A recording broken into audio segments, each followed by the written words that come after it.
എല്ലായിടത്തും ഭയങ്കര കോമൺ ആയിട്ടുള്ളതാണ് UPI ട്രാൻസാക്ഷൻസ്. എല്ലായിടത്തും ചെന്നാലും നമ്മളെല്ലാവരും ഗൂഗിൾ പേ ആണ് ചെയ്യുക.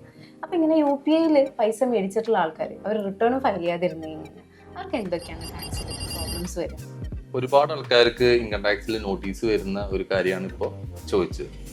പല ചെറിയ ബിസിനസ്സുകാർ ചെയ്യുന്നതെന്ന് വെച്ചിട്ടുണ്ടെങ്കിൽ എല്ലാവരും റിസീവ് ചെയ്യുന്നത് ഇപ്പോൾ ഗൂഗിൾ പേ വഴിയോ അല്ലെങ്കിൽ ഏതെങ്കിലും UPI ട്രാൻസാക്ഷൻ വഴിയാണ് അധികം ബാങ്ക് അക്കൗണ്ടിലേക്ക് എമൗണ്ടുകൾ വരുന്നത്. പലപ്പോഴും എല്ലാ ആളുകളുടെയും വിചാരം വെച്ചാൽ ഇത് ആരും അറിയില്ല എന്നുള്ളതാണ്. വെച്ചിട്ടുണ്ടെങ്കിൽ ഈ ബാങ്ക് അക്കൗണ്ട് എല്ലാം നമ്മളുടെ പാൻ കാർഡായിട്ട് ലിങ്ക്ഡ് ആയിരിക്കും. ഇൻഫോർമേഷൻ ബാങ്ക് അക്കൗണ്ടിൽ നിന്ന് നേരെ ഇൻകം ടാക്സ് പോർട്ടലിലേക്ക് പോകുന്നുണ്ട്.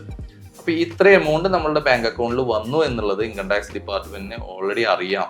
നമ്മളുടെ പേരിൽ ഇത്രയും എമൗണ്ട് വന്നിട്ടുള്ളത്.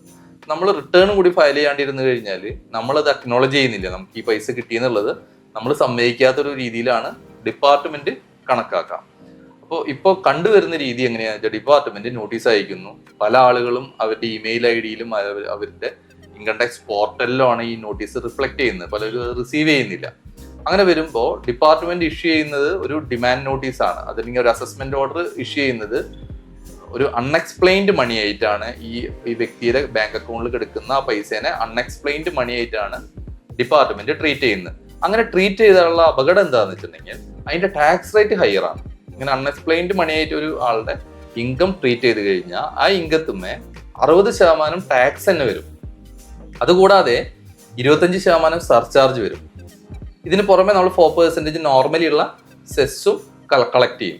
ഇത് കൂടാതെ ഇതിന് പുറമെ ഒരു 10% പെനാൽറ്റിയും ഡിപ്പാർട്ട്മെന്റിന് ഇമ്പോസ് ചെയ്യാം.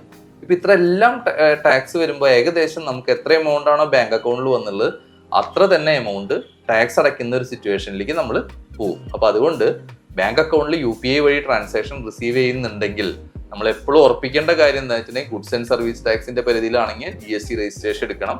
അതുപോലെ തന്നെ ടേൺ ഓവർ 1 crore മീതുണ്ടെങ്കിൽ ബുക്സ് ഓഫ് അക്കൗണ്ട്സ് മെയിൻറ്റെയിൻ ചെയ്ത് ടാക്സ് ഓഡിറ്റ് ഒരു ചാർട്ടർ അക്കൗണ്ട് ചെയ്യിക്കാനും ശ്രദ്ധിക്കണം.